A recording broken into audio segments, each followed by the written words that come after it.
प्रधानमंत्री नरेंद्र मोदी अक्सर कहते हैं ईश्वर ने उन्हें उन सारे मुश्किल कामों के लिए चुना है जो आज तक लटकाए, अटकाए और भटकाए जाते रहे। श्री राम मंदिर, 370, ट्रिपल तलाक, Covid management, CA, GST, air strike, surgical strike और ऑपरेशन सिंदूर तक। यह लिस्ट इतनी लंबी है जिसे बताने के लिए एक वीडियो काफी नहीं होगा। ऐसे फैसले लेने के लिए पहाड़ जैसे इरादों की जरूरत होती है। अब देखिए, 88 साल पहले भारत के राष्ट्रगीत के भी ठीक वैसे ही टुकड़े कर दिए गए थे जैसे 1947 में भारत के टुकड़े किए गए थे।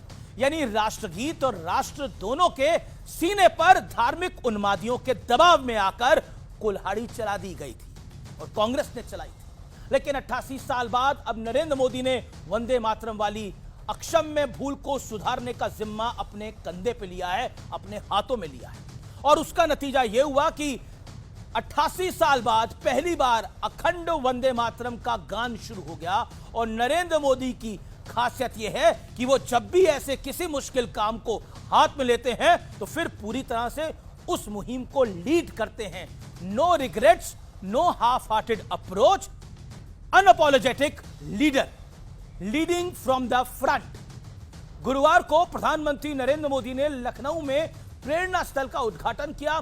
इस दौरान वंदे मातरम के उन छंदों को भी गाया गया जिन्हें पंडित जवाहरलाल नेहरू की कमेटी ने 1937 में वंदे मातरम से हटाने का फैसला किया। सोचिए, जिस गीत को गाते गाते ना जाने कितने दीवानों ने अपनी जान निछावर कर दी इस मातृभूमि पर, उसी गीत को खंड खंड कर दिया गया। लेकिन अब वंदे मातरम का वनवास पूरा हो चुका है और इसकी शुरुआत इसी साल 7 नवंबर से हुई, जब वंदे मातरम के 150 साल पूरे होने पर प्रधानमंत्री मोदी ने पहली बार वंदे मातरम पर अपने इरादे पूरे मुल्क के सामने, देश के सामने जाहिर किए थे। इसके बाद शीतकालीन सत्र में दोनों सदनों में पहली बार राष्ट्रगीत पर खुलकर बहस कराई गई।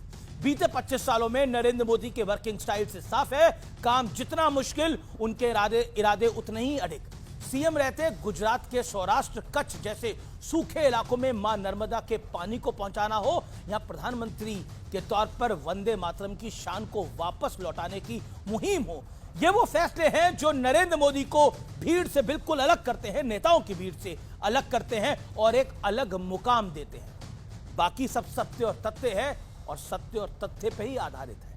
नमस्कार।